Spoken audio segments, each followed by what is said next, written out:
And I'd like to take a few moments and invite someone very, very special to the stage. So Aysel, where are you? Okay, hear her story from her words. Thank you, Crystal. That was a very inspiring story. And shall I know that there is such an organization that can help with the mental health of people that care for families that raise special kids. It's very important in our country, maybe even more important than in the US, because the way they bring you bad information, bad news about your child is rude.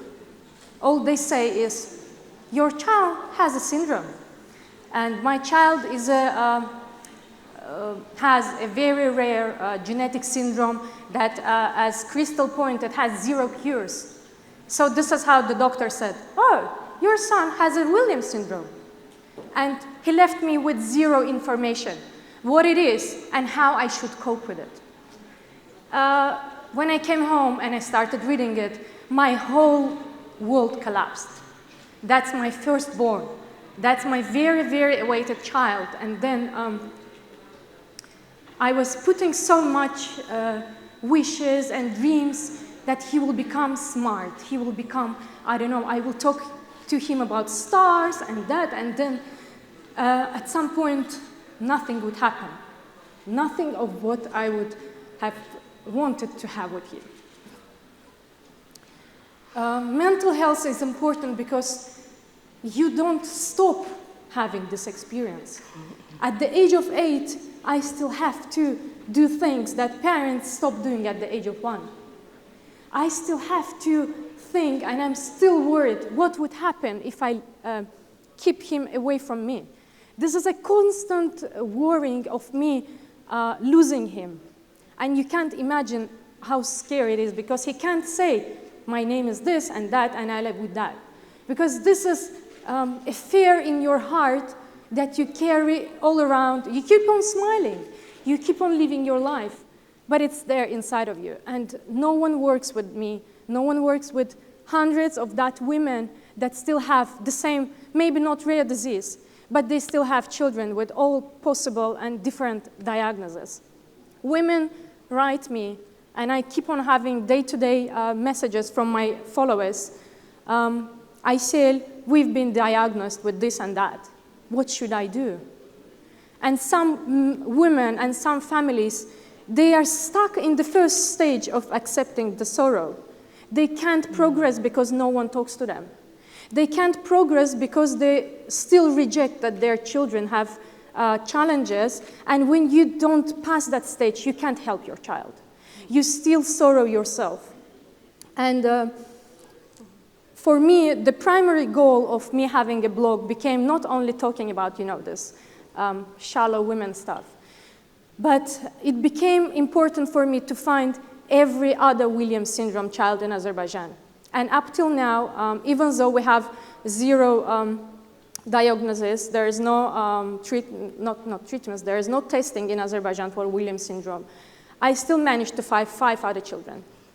And because they know that I am advocating for this syndrome, they started to find me themselves. Why it is... Aysel, I have to interrupt because please. I didn't introduce you. Oh, sorry. Okay, and she's very famous, right? And she's this amazing woman as well. Explain how you're using your notoriety, your celebrity to talk about and bring in these families. You made a brave decision to do that, and so please introduce yourself in that way as well, right? Sorry. No, it's heartfelt. It's heartfelt. For the moment, I'd like to first introduce myself. I'm Aysel. I'm a blogger. My blog is mainly about skincare and stuff. But a few years ago, I decided that I have to start talking about my son. When first I discovered the diagnosis, I approached my friend, my best friend, and I said, what should I do? I remember that moment precisely. I was sobbing in a small cabin of toilet, and I was like, what should I do? I don't know what to do. I was constantly crying myself out. I was sobbing like I was dying, because at that moment I was overwhelmed. There was nothing that could help me.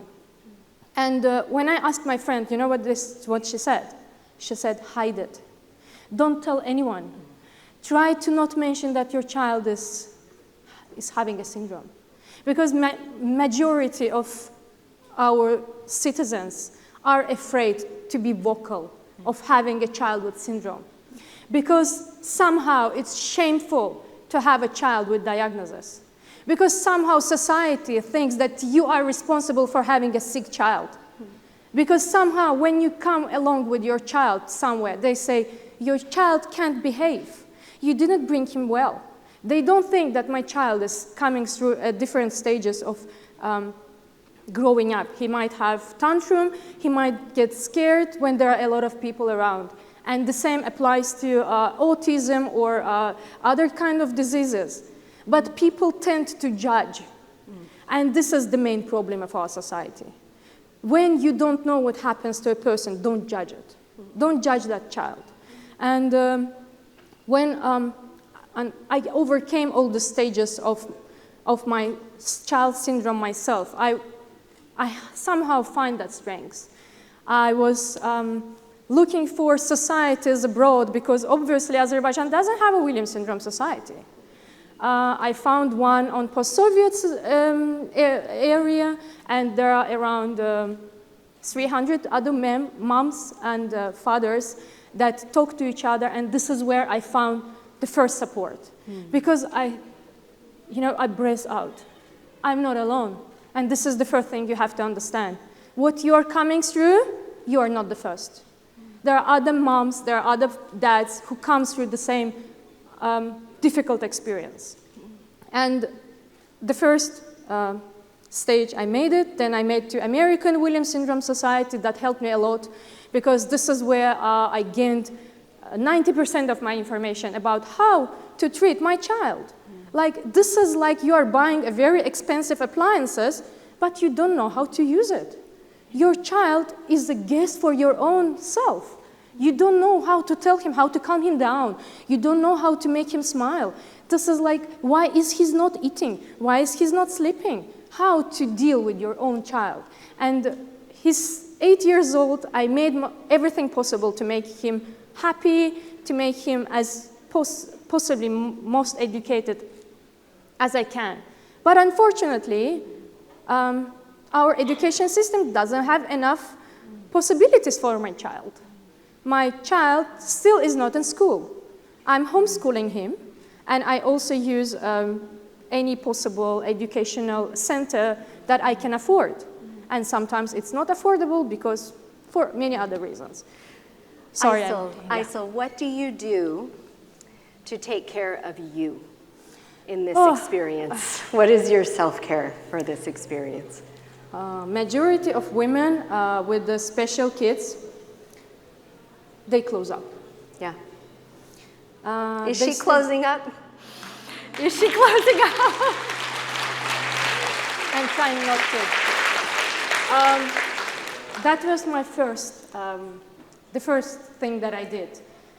I stopped talking to other people, I closed myself, but this is the first stage, and this is what you should not do. Maybe you should take time for yourself, but you have to at least have 15, 20 minutes a day for yourself, for recharge. Because if you don't have this resource, you won't be able to give it to him, to your husband, to your other child, to anyone.